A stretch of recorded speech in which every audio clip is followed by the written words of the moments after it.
My top 7 lists that me and Rick use nationwide. What is up, guys? Zach in here, and in today's video, I'm going to show you the lists when I do go into a virtual wholesaling market, when I go into a new market nationwide around the entire country. I always go after these 7 lists. Some are paid, most of them are free, but these are lists no matter what market you're in the United States of America. If you choose Ohio, you choose California, you choose an expensive market, you choose a cheap market. These are going to be the 7 lists nationwide I think you must be using right now. And so if you are using these lists, it's going to work well.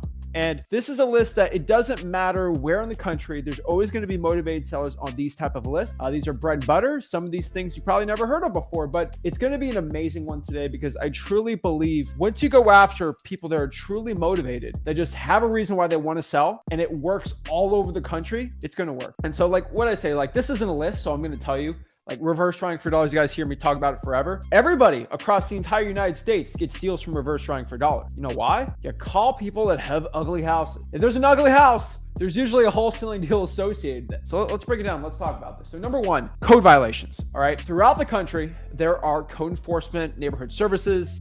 That's what they call my city, neighborhood services. But in the county, it's code enforcement. So they got different names for it, code compliance, whatever it's called. But what they basically do is they make sure that the city and the properties in the city are what they call up to code. And what this basically means is we want to make sure that the properties don't have tall grass, because that actually is part of the code for the city. You got it's illegal to have tall grass. Kind of crazy, but whatever. Structural damage to the property that's unsafe. There's laws to protect the people. And I get it, right? Like I get why these laws are here. I get why they have them. But one thing you need to understand here in wholesaling is because they collect that and they collect fines on people that have a code violation, that it's against code, it's not in compliance, they will literally go and find people who have ugly houses. And they have a list. They're like Santa. It's literally like Santa Claus. Santa Claus has a list and he charges people $10 every single day till they fix it up. Crazy, insane. And so what I want you guys to understand here in wholesaling real estate, that once you actually go out here and start talking to motivated sellers, you'll do well. And the best way to find motivated sellers is code violations right now. Think about this. Code enforcement, they have 3 or 4 people that go in their car. That's right. They go in their car and drive and look for ugly houses and put it on a list. And then you can go get that list if you request it for free. Sounds awful like drawing for dollars, except these are government employees. And guess what happens when an old lady doesn't like their neighbor who has too tall of grass? The old lady, which always happens, they call up code enforcement and says, hey, this person has tall grass, go find them. So you have old ladies looking for ugly houses. You have people in cars driving around. How do you lose? That's the honest question. It's like that. Guys, it's a no-brainer. It's free. Costs no money. I love it, guys. You have to be going after a code enforcement list. I have to love it. So number 2 here, this is going to be the probates, guys. I'm telling you, the probates. When people pass away, there's a ton of motivation in those deals. There's a ton of motivation why someone like that might want to get rid of the property for cash. And my biggest wholesaling deals, the deals that I make over $100,000 on, you see it on this channel, I show it, they're pretty much all probate, because there's one universal law in wholesaling real estate you must understand. The bigger the problem, the bigger the spread. The more problems, more money. All right. Once you understand that about wholesaling real estate, a lot of things will change for you. Okay. The more problems there is with the seller and the property, the more money you're usually going to make. I've honestly tell you, I've done the series. Like I said, I'm wholesaling a crack house. But what do you mean by that? There's crack in the house. I call it a crack house because there's crack in a house. All right. And it was a really ugly house. And honestly, I think I made $7,000 on that deal. And when I did the video on that, the vlog. So like not always the case, but for most houses like this, I'm telling you straight up, more issues going on, the more money you're going to make. So probates, they're a free list. Go to wholesaling.com. You can learn how to pull them. I love that list. Number 3, all over the country. First of all, there's ugly houses, so code violations. All over the country, there's people dying, so that's probates. And all over the country, there's vacant properties. According to Adam data, just look at the research, 1.3% of all properties in the United States are vacant. Now, if you're looking at Florida, which is like we call them snowbirds, where they live in New York, 5 months out of the year and then come to Florida for 7 months, so they don't pay no taxes. People in Ohio do this. Rich people from the Midwest and North kind of do this a lot, where they will kind of have a house they only it's vacant for like 5 months out of the year in Florida, usually during like the summer. That's a vacant property, but that's not like a good wholesaling deal, right? But for a lot of properties out here, there's like a probate and no one lives in the house, or a code violation is just abandoned, right? Those are really good wholesaling deals. And if you can go to a service like listrei.com or zacdata.com, whatever you want to use, and filter out those rich people who just own multiple houses out of there, you just, hey, if the owner of this vacant house owns more than 3 houses, I don't want to deal with them more than 2. That's fine, right? You don't want to do more. You don't want to do under 2 because they're obviously got to live in one house and then own the other one. So I'd say 3. Those are like big hedge funds and things like that. But you know how to filter those out and make sure the property's not worth like a bunch of money because it's harder to wholesale those. You're in the money. And in every market I've done virtually, in the Southeast, Northeast, Southwest, and then not too much in the, I'm not the big Northwest wholesaler. I've done JV there, but like I'm not a big guy wholesaling in, I'm not Oregon's finest wholesaler. I'll tell you that, okay? I'm not that type of guy. But what I can tell you, in wholesaling real estate, vacant properties are everywhere and you can always wholesale. Guys, there's just house is sitting there. I got to pay taxes on it. There's obviously a ton of motivation to sell that house and get rid of that property. So vacant houses, I absolutely love. Number 4, guys, tired landlords. Guys, I'll tell you this. Being a landlord is not the most sexy thing in the world compared to what most people hear. Buying a property, renting it out, getting cash every year, that's great. But what I could tell you with the tired landlord list, the tired landlord list is basically a list of people that are landlords and they've owned it for a while and most of them are just gonna be sick of it, right? On top of this, if you get like the evictions list, you can get a list of all the people that had to evict a tenant out of a property. They're probably sick of it. They're done, right? So the tired landlord list is a paid list, but the eviction list is a free list. So that all works. That's all Gucci. So I want to tell you, the eviction list is hands down an amazing list. I always recommend everybody poll. And when somebody says, Zach,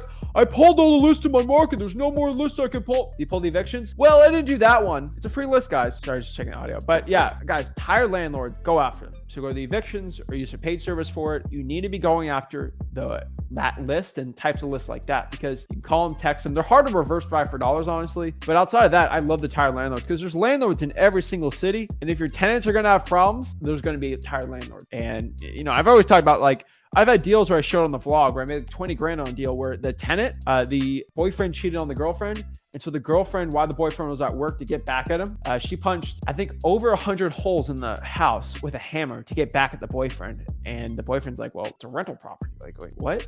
Don't even get me started on that deal. But the whole drywall was super expensive. The landlord was like, I'm done. And guess what? That was us, right? Guys, I've had tenants put cement in toilets of our own property.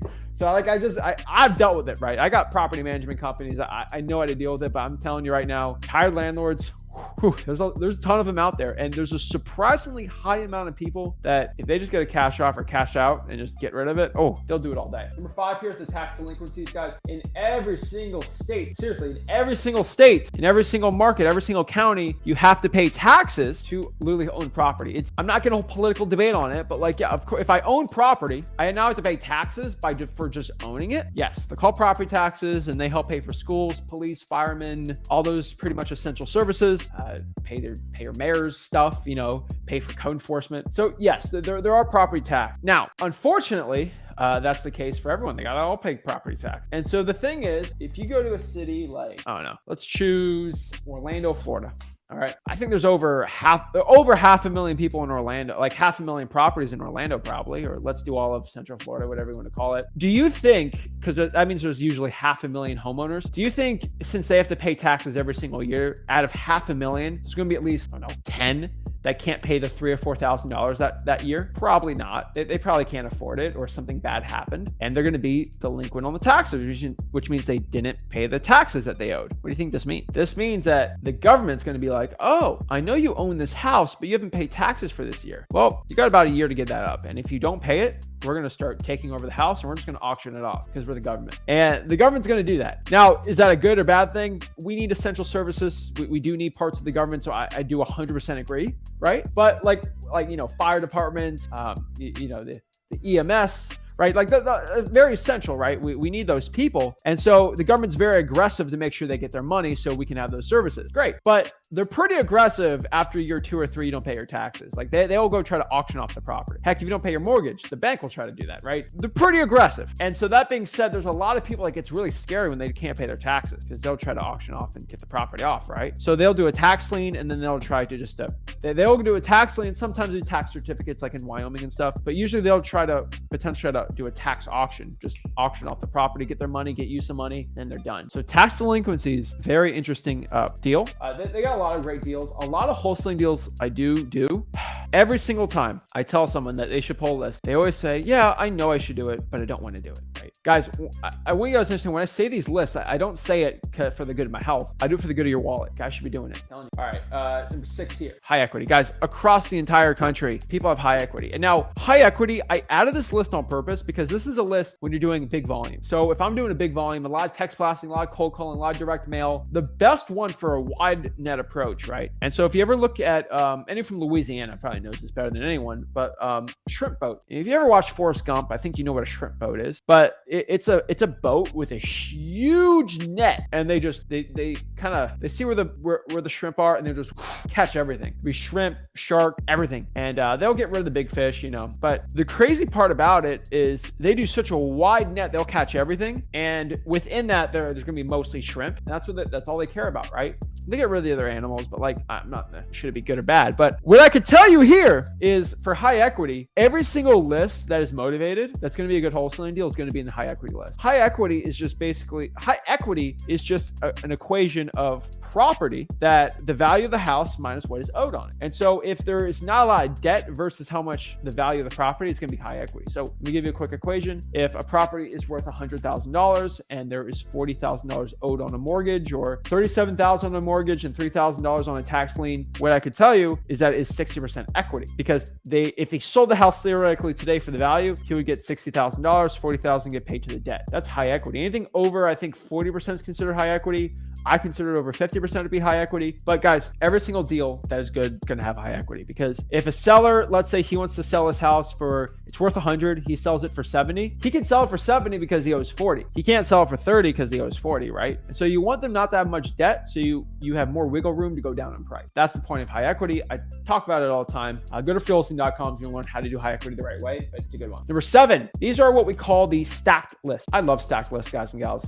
I'll tell you this, I've said it time and time again, but go after stacked lists. Stacked lists are basically just going to be lists that repeat more than once on a specific given government list or paid list. That is it. I taught you guys on Tuesday how to use Chat GPT, how to do it. So if you go to freewholesaling.com, Chat GPT, we have the whole entire module on there on how to find duplicates with Chat GPT. All right, Chat GPT. I show you actually how to find duplicates with it. So pretty amazing, pretty cool. And all you really got to do is ask ChatGPT to find duplicates in a data set. And so you just get a data set of all. So let's say let's theoretically go after all the stacked list. Okay. What I'm going to do, I'm going to pull the code violations, the probates, vacants, tired landlords, tax delinquencies, and high equity. I'm going to put them all in their separate Excels, but then I'm going to do one massive one, copy all of them and put them onto one massive master sheet. It's the master list. All of them are on there. I'm going to put that in ChatGPT and ask, hey, find me all the addresses that are duplicate, and it'll spit it out in like 4 seconds. And it'll say, well, 434 Main Street is shown up 3 times. Wow. That means it's either a vacant, it might also be a high equity vacant, and then it's also a tax delinquency. So it's high equity, they're behind on the taxes, and the property is vacant. That's what we call a stacked list, because the list is stacked on top of each other. You find the duplicates. Guys, those are probably one of the most powerful lists, and that's why when we talk about the bowl method, it is so essential to go after. Stacked lists, super underrated. I absolutely love stacked lists. So guys, that is my top 7 nationwide lists I always use in wholesaling real estate. Telling you, nationwide, whatever market I'm in, and I could only use 7 lists, those are probably going to be the ones I can do, right?